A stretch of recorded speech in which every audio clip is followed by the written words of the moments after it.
How do I know that our model works? When we were applying for the free school, the Diaspora High School, we had to do quite a lot of research.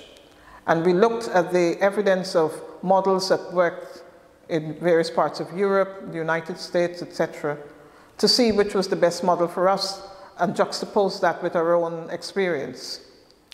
Now, Diaspora High School was intended to be an all-boys, all-through school, because I was concerned, first of all, at the lack of all-boys schools in the UK, not just all-boys, but all-through. You have them in the private sector, but in the mainstream there isn't, not to my knowledge anyway. I was concerned about the lack of communication between the primary and secondary. And so what was responsible for the dip was that there was no teacher collaboration between the primary and secondary, so we sought to put an end to that. Also, in the last application that we made for free school, there were actually two schools. We had the Diaspora Diamond, the Diaspora High School and the Diaspora Diamond, because parents who came to the public consultation meetings that we had actually expressed, well, we would like the same provision for girls. But in my experience, and also what we looked at, girls have very different ways of learning as compared to boys. And what I know from experience of teaching in not just all boys schools, but also in mixed schools, was the distraction that would stop education from being as effective as it could. So the Diaspora Diamond, for example, and that's where the diamond comes in, is the shape of the education. What we advocated was the mixed education in reception and then in the sixth form. So that was the shape of the diamond. And with the exception of music, drama, and art, where they would be mixed through. So that the boys and girls, you know, they could certainly collaborate with each other during their breaks, lunch break and whatever. But for the academic subjects, they would be separated, with the exception, as I said, with drama, art, and music, where, yes, everybody can play an instrument. We looked at evidence from Sweden and found that Sweden and Norway and Finland, where they have got a top quality education, and they have found that that model actually works.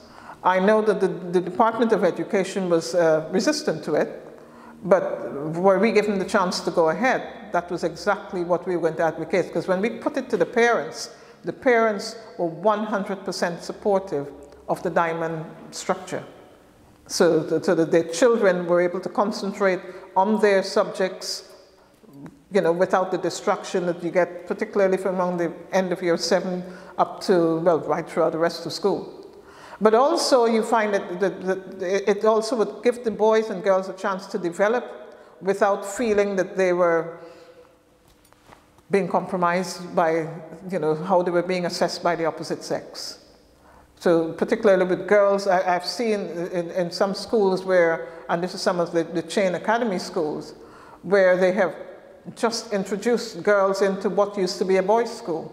And I've gone into ridiculous situations where I had a class with 20 boys and 1 girl, and that was never going to work. Or 21 boys and 3 girls. And I looked at that and thought, this is where they need to have a stream with just girls only, in order for those girls to thrive, because the girls were suffering. There was constant, even in year 7, sexual harassment, a lot of posturing, and very little education going on. So for me, you know, I've remember putting that model out there, and the blogs, the online blogs were actually quite interesting, because some people were defending, oh no, this is never going to work.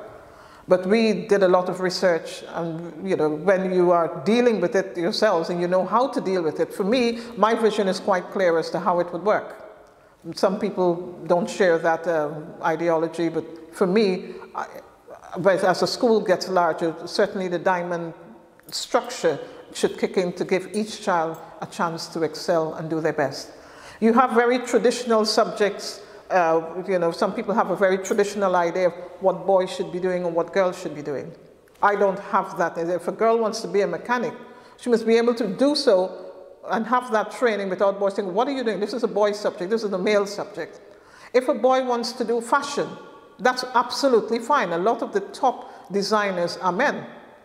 But you try to teach a boy fashion in a mixed school, and it's like, why are you doing that? That is what girls should do. Why you want to design dresses? That's what girls should be doing.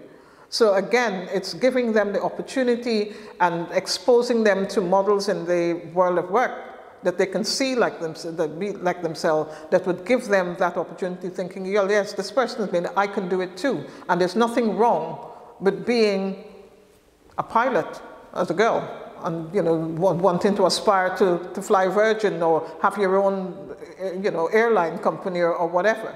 And that's not something, aviation is not something that is limited to men only. So it's these things that, this is one of the reasons why I advocate the diamond structure.